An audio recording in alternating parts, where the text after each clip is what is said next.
Congress party Kashmiri हिंदुओं के नरसंहार को, कांग्रेस पार्टी के नेता कई कह चुके हैं कि देखिए फिल्म ठीक है, फिल्म होगी, लेकिन यह ध्यान भटकाने की कोशिश है।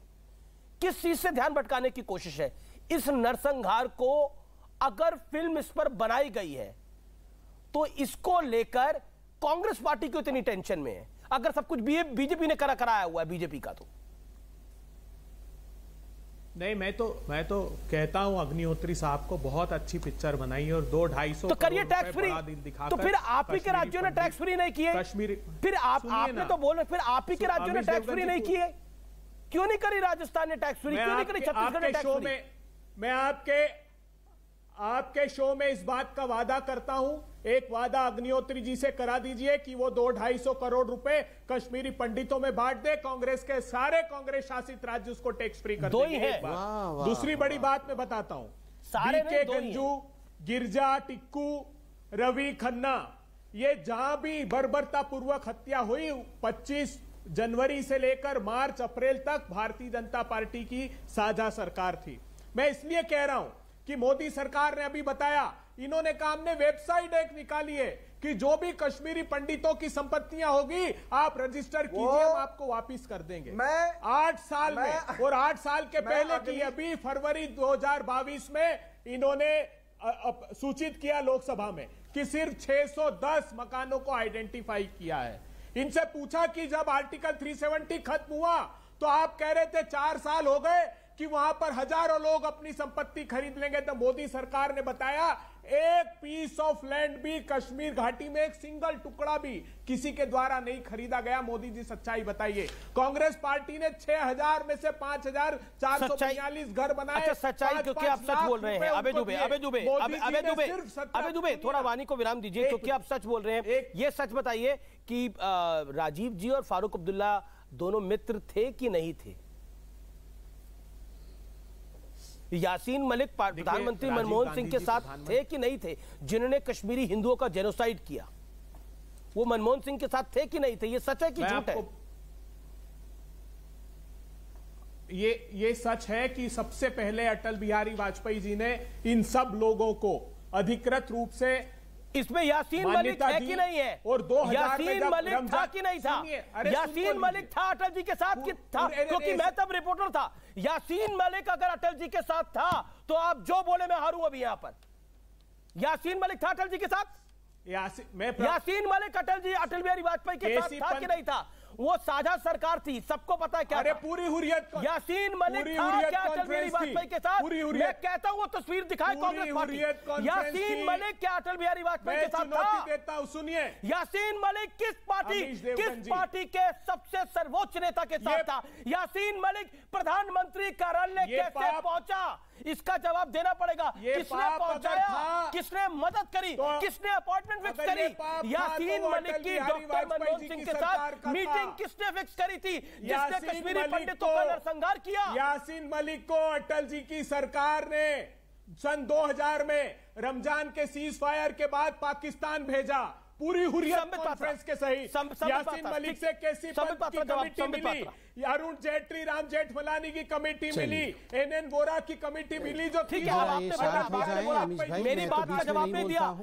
यासीन मलिक कश्मीरी हिंदुओं का हत्यारा कैसे पहुंचा प्रधानमंत्री कार्यालय फरवरी 2006 में? अमीश भाई, मुझे लगता है कांग्रेस के किसी भी बात के उत्तर देने के लिए मैं यहाँ बैठा ही नहीं हूँ। जनता उनको उत्तर देगी। लेकिन मैं संबित पात्रा, आज मैं व्यूअर्स को बताता हूँ कि कैसे पहुंचा फरवरी 2006 में वहां पर। और तब किस राज्य में चुनाव थे? किस राज्य में चुनाव थे? कहां मैसेज देने की कोशिश हुई? ये अगर परत खुलेगी ना तो बहुत दूर तक जाएगी। अबे बाबू, बच नहीं पाएगा कोई।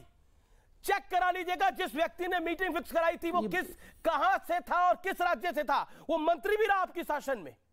संबित पात्रा जवाब। इन लोगों को लिखकर कॉमन। देखिए अमीश भाई, अभी पद्मश्री की बात हुई।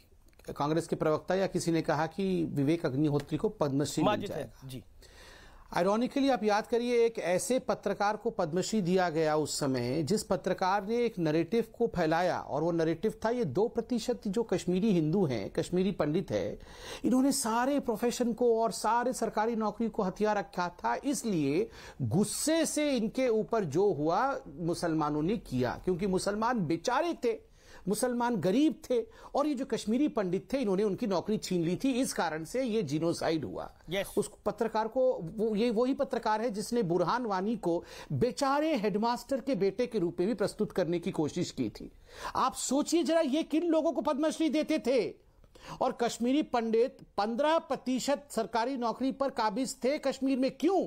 क्योंकि वो सर्वाधिक पढ़े लिखे थे। आज भी आप जो भी 45 साल के ऊपर का कश्मीरी मुसलमान है उससे पूछिए कि उसका टीचर कौन था, तो 50% उनके टीचर कश्मीरी हिंदू ही होंगे, क्योंकि उन्होंने पैसा किसी और में इन्वेस्ट नहीं किया था, उन्होंने अपने एजुकेशन में इन्वेस्ट किया था, क्योंकि उनको पता था कि एजुकेटेड होंगे तभी हम आगे बढ़ेंगे। कश्मीरी पंडित महिलाएं भी बहुत एजुकेटेड थी, वो टीचर थी, और उस पे इस पत्रकार ने कहा इनको तो मरना वाजिब है, क्योंकि इन्होंने तो सब नौकरी ले लिया था। ठीक है, अबे दुबे जवाब। दूसरा विषय जी एक पहले अबे दुबे इसका जवाब देते, फिर संबित पात्रा आगे का विषय रखेगा। अबे दुबे जवाब। अमेश जी, इनसे पूछिए ना कितने कश्मीरी पंडितों को इन्होंने नौकरियां दी वहां पर। हमने तो 3000 की घोषणा की थी और 2952 ये मोदी सरकार ने स्वीकारा। कितने आवास बना कर दिए बताइए?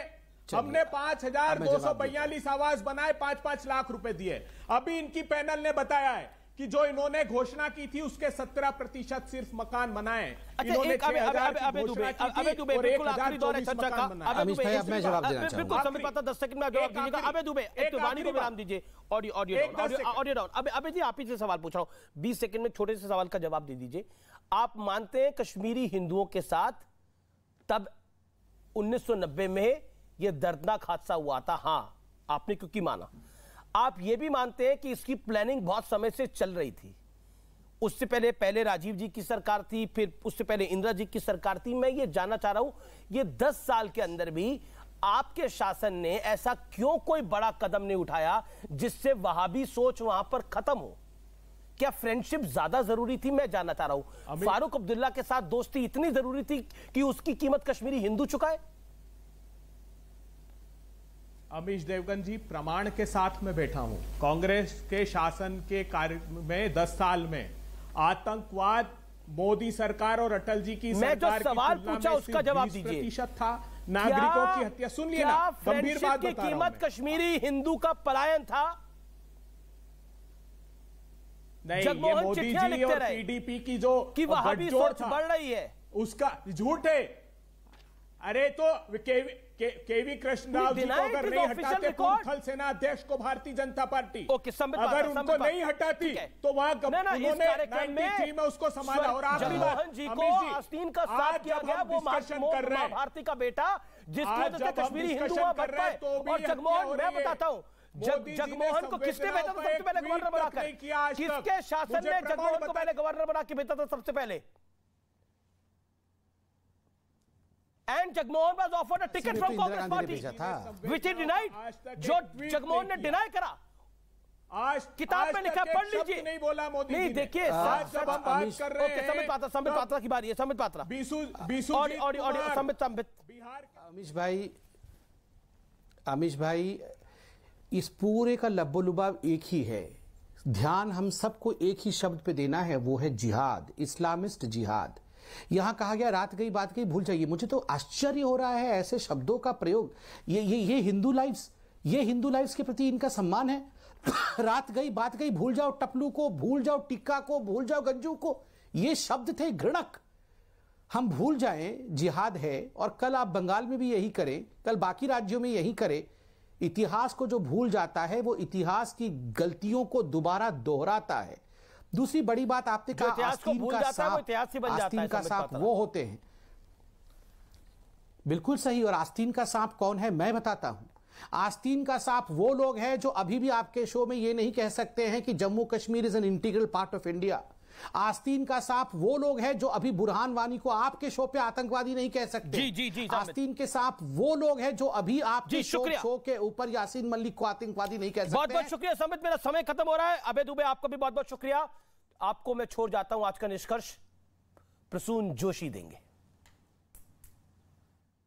जाहिर होकर जीना होगा, जाहिर होकर जीना होगा, कड़वा सच भी पीना होगा।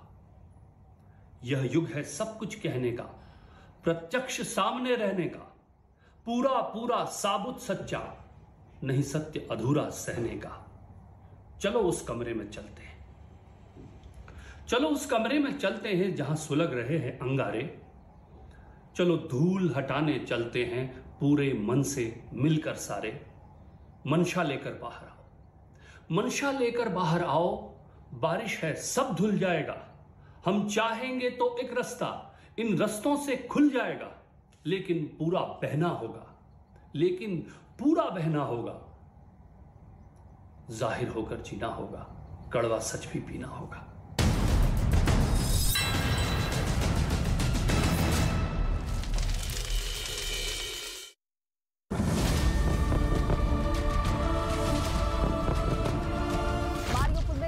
भारी बमबारी, स्टील प्लांट पर रूस का हमला, पर लगातार गोलाबारी हो रही है। बातचीत का प्रस्ताव शर्तों के साथ। इसमें कई इमारतें धराशायी हो चुकी हैं। मारियोपोल में रूस ने वैक्यूम बम तक बरसाने शुरू कर दिए। ज़ेलेंस्की कह रहे हैं कि सबसे पहले इस युद्ध को रोकना होगा। यूक्रेन के पलटवार ने पुतिन के होश फाख्ता कर दिए।